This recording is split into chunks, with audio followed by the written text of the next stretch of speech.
Salut les louveteaux, aujourd'hui une nouvelle recette. Bien sûr, l'originalité sera au cœur de cette recette. Une petite confiture.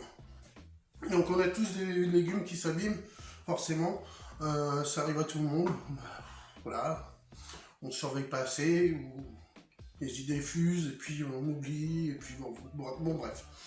Donc là pour le coup, plutôt que d'en faire de la soupe ou une sauce ou quoi que ce soit, eh ben on va faire avec des légumes qui sont des tomates un peu voilà, un peu blettes.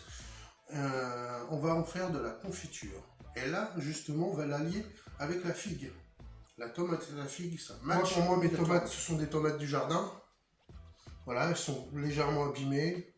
Bon, bah écoutez, on ne jette pas. Rien ne se jette. C'est un petit clin d'œil à Gigi, ça. Et d'ailleurs, pour info, c'est Gigi, une amie, qui m'a fait goûter la première fois à sa confiture de tomates et j'ai adoré. Je me suis dit, mais waouh! Donc là, ce soir, allez, on y va, on commence. C'est parti. Donc, nos tomates et nos figues, on les coupe en petits morceaux. Pour la figue, on la débarrasse de son petit chapeau. Allez, hop, hop. Pour la tomate, moi j'enlève la partie la plus abîmée.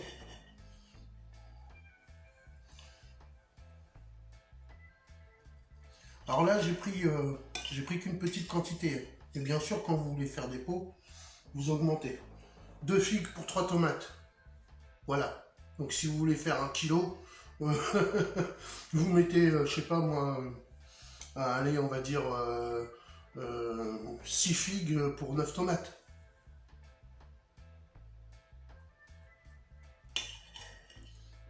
Voilà, je débarrasse bien tout. Donc après, c'est pas compliqué, bien couper petits morceaux nos figues et nos tomates.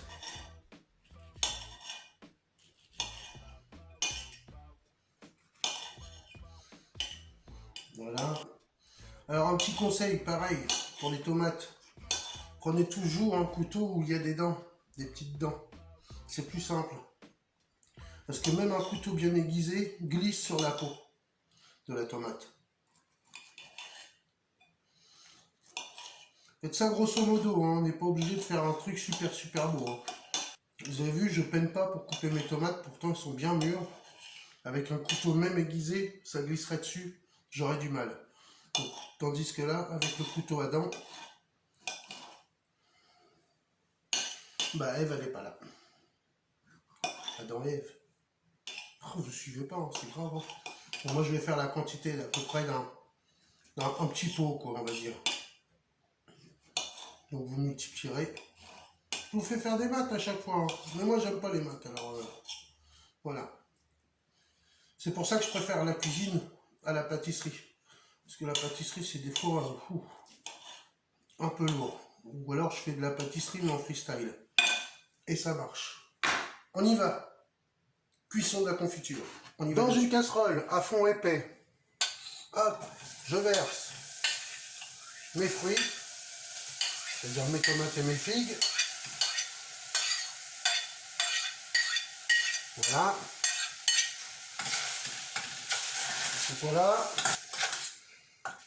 Je vais les laisser un petit peu suer pour que déjà il y ait une première évaporation avant de mettre le sucre. On n'est pas obligé. Hein. On augmente un peu. Ils ont un peu sué. Hop, on augmente un peu. Et là, on va mettre du sucre. Alors, pour la quantité de fruits, normalement, c'est 50-50. C'est-à-dire, c'est un... Qui a suivi la dernière fois, je l'avais déjà dit. C'est un temps pour temps, on dit. Quand il y a autant d'un ingrédient que de l'autre. On appelle ça un temps pour temps en cuisine. Donc, c'est un temps pour temps. Mais moi, je ne veux pas trop sucré. J'aime pas. Voilà. Donc j'aime bien que le fruit lui-même, il est chargé en fructose. Et j'aime bien qu'il révèle son sucre à lui, plutôt que le sucre... voilà. Alors, on y va. Moi, je fais ça à l'œil. Voilà. J'espère que vous verrez à peu près. Voilà. J'ai mis à peu près la moitié de ce que j'aurais dû mettre. Donc si j'avais 100 g de fruits, ou 200 g, j'aurais dû mettre 200 g de sucre. Et là, j'en ai mis 100 g, peut-être même moins. De toute façon, après, on goûtera et on ajustera. Et toujours temps après de rajouter. Par contre, une chose qu'on peut jamais faire en cuisine, et ça c'est très important, on ne peut jamais enlever. Si on a trop mis d'un ingrédient par rapport à un autre, trop salé, trop sucré, on ne peut rien faire malheureusement. Rien faire. Si, des fois, on peut tricher, mais du coup, on perd beaucoup de saveur. Voilà, ça bouillonne gentiment, voilà. Je mets sur feu doux et je laisse pendant au moins 10 à 20 minutes. Dans 10 minutes déjà, j'irai goûter, voir ce que ça donne. Et surtout malaxer pour voir la contenance. Voilà. Voilà, ça va. Voilà. Bon, j'irai. Bon, voilà, notre confiture là, quand même, elle touche à sa fin. Moi, je viens rajouter une petite larme de vin rouge. Voilà. Allez, soyons fous. Et là, ça sent très bon. N'hésitez pas à aromatiser vos confitures aussi, hein, c'est pas... voilà, il n'y a rien d'écrit en cuisine, rien d'écrit. Enfin si, il y a des recettes qui sont écrites. Mais bon, là, pour le coup, comme je vous dis à chaque fois, appropriez-vous les recettes. Moi j'ai mis du vin rouge, vous pouvez mettre autre chose, vous pouvez mettre... voilà, de toute façon le vin, l'alcool va s'évaporer, donc il y aura plus le goût du vin, il va rester que le tanin, quoi, en gros. Qui va se concentrer en plus. Donc ça va vraiment aromatiser. Et j'aurais pu utiliser un peu de rhum, j'aurais pu utiliser de la vanille, de la fleur d'oranger, j'aurais pu un trait de citron, voilà. Donc là non, j'ai choisi le vin. Voilà. Donc j'attends l'absorption justement de mon contenant, de mon verre de vin là. Et là je peux débarrasser parce que vous avez vu, il y a déjà un superbe aspect. Alors, pour savoir si une confiture est prête et faite, si vous avez fini de tremper une cuillère dedans, d'accord? Hop, vous retournez cette cuillère, et là, on va dessiner, et si les beurres ne se rapprochent pas, si on garde un beau trait, si les beurres ne se rapprochent pas, c'est que la confiture est prête. Donc la mienne est prête. Donc une fois que votre confiture a bien compoté, qu'elle a la tenue parfaite, celle que vous recherchiez, vous venez la mettre en pot. Alors attention, c'est très très chaud, c'est très délicat. Hop. Beaucoup prendraient forcément un entonnoir. Donc, vous choisissez vos pots. Hein.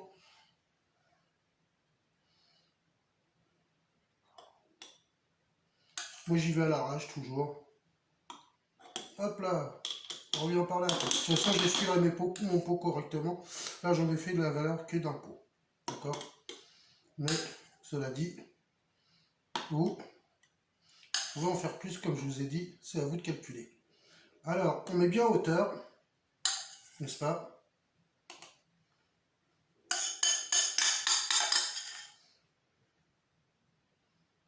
Voilà. Parce que moins il y aura d'air, et plus longtemps elle gardera. Quand je vous avais dit que j'en avais fait que pour un pot, j'ai le compas dans l'œil. D'ailleurs ça fait mal, je vais l'enlever. Ensuite on referme